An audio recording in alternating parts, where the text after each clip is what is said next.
Um general da reserva investigado por suspeita de fraudes em compras durante a intervenção federal da Segurança Pública no Rio de Janeiro esteve 25 vezes no Palácio do Planalto durante o governo Jair Bolsonaro.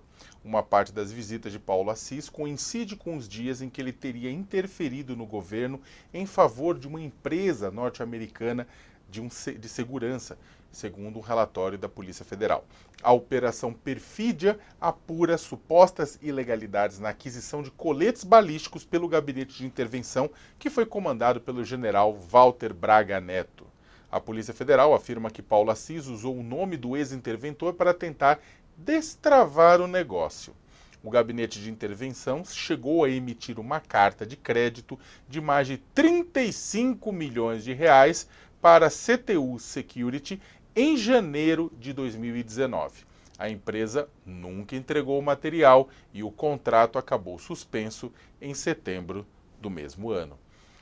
Thales, como é que você vê? É interessante que isso acontece, na verdade, em meio. A gente até vai falar depois da questão do TSE, do Braga Neto, né? Mas como é que esse tipo de denúncia ela repercute para o exército brasileiro que estava já acabou sendo manchado pelas estripulias e peripécias do governo Bolsonaro, da relação do exército com o governo Bolsonaro. Como é que esse tipo de denúncia assim acaba, né, mostrando que 25 vezes o general foi lá, surgiu no dia que ele estava fazendo lobby por uma empresa? É, mancha, e muito. Primeiro é aquela coisa que eu falei antes, o excesso de poder é perigoso. O Braga Neto, na intervenção no Rio de Janeiro, teve excesso de poder, e o excesso de poder acabou mostrando que houve irregularidades que precisam ser apuradas, aprofundadas, para saber o nível de envolvimento do general nesse tipo de irregularidade. Mas, de qualquer maneira, o excesso de poder sempre é perigoso. Agora, no caso específico do Braga Neto e dos militares em geral que se envolveram com o Bolsonaro, com o governo Bolsonaro, eles provocaram um grande estrago na imagem dos militares, sobretudo na imagem do Exército. Mas não é só do Exército, não. Você teve, por exemplo, esse almirante Bento Gonçalves, que foi ministro, ele trouxe as joias para Michele e tentou entrar escondido da alfândega. É uma vergonha, um almirante fazer um papel desses. Uma vergonha.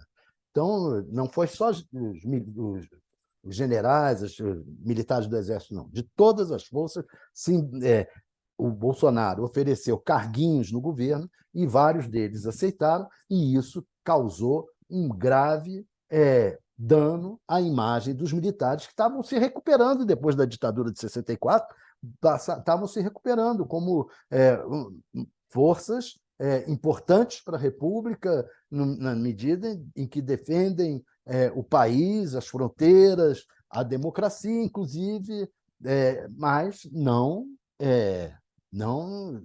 isso que o Bolsonaro promoveu, e o Braga Neto está se tornando o símbolo dessa imagem ruim das Forças Armadas no governo Bolsonaro. Ele, uma hora, está envolvido num inquérito desse, numa denúncia de irregularidade, um lobista que vai no Palácio 25 vezes para tentar destravar a compra de material por uma empresa privada, e o lobista deixou recados escritos de que o Braga Neto ficou de ajudar, etc. e tal. Quer dizer, muito vergonhoso para os militares, e os militares estão querendo se separar da imagem dessa gente. Hoje em dia, os generais mais graduados querem se separar dessa gente.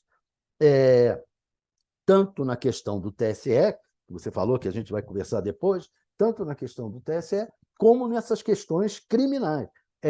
Quem se envolveu com o governo que vai ter que arcar pessoalmente. Foi isso que eu ouvi do próprio ministro da Defesa, José Múcio. Quem se envolveu em irregularidades vai ter que arcar pessoalmente com o que fez na justiça. E e o Ministério da Defesa, as Forças Armadas, vão esperar a Justiça agir nesse caso para, então, tomar decisões também dentro das Forças Armadas. Quer dizer, se isso se mostrar desse jeito, se confirmar, é muito bom para o país. Essa gente tem que ser separada e alijada definitivamente das Forças Armadas e, quiçá, da história do Brasil.